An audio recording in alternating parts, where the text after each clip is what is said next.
Okay, so I want to do a follow-up of this Seiko Prospex divers 200-meter air divers watch. It's now well over a year old. Automatic 4R36 movement. You saw me review it, giving it a bit of a dunking on the beach, etc. So now over a year old, what can I tell you about it? Well, I think that I've had it on both my right wrist and my left wrist, doing a lot of computing these days. I don't think an automatic watch is great for someone that sits in front of a computer a lot, because you're not moving your arm a lot, like winding it up all the time. This is hand wind. You can wind this movement, the 4R36 movement, but I found that it's losing up to, 50 seconds a day. 50 seconds a day is a lot. I wear it to bed too at night, so it doesn't go off the wrist at night, but at the same time, I don't put it on a winder when I'm sleeping. It's on my wrist, so you do move around a bit in bed, but not much, obviously. I also tested it out by giving it to my young son, because he's much more active than me, whether or not it would be better on his wrist, and it didn't lose quite as much time, did it? I don't think it left. I did not lose about 50 seconds a day.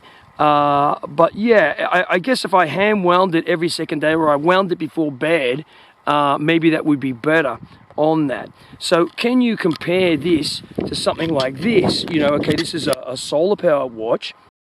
Okay, so how does an automatic watch compare to a solar powered watch such as this? This is the Citizen BN 017608E, the 300 meter saturation divers watch by Citizen, the Pro Master.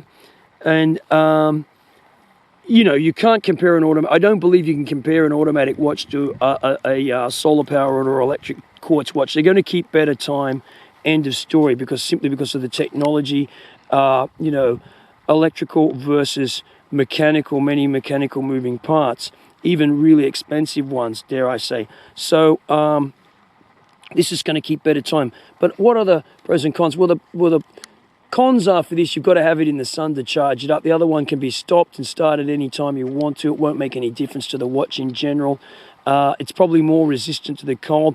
As far as I know, no one's worn a solar powered watch into outer space, but plenty of automatic watches have been worn into outer space. Not that BCT is about to become an astronaut and go into outer space with this. Definitely no.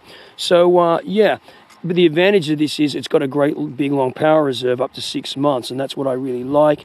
Yeah, both dive watches, both more than adequate for basic to advanced scuba diving, and of course this one even more for commercial diving if you wanted to. I just want to point out too that there's some forums around, I notice they're saying people are either not wearing dive watches anymore. It's a thing of the past. I disagree with that. People that are serious about their diving are wearing computers plus dive watches for redundancy.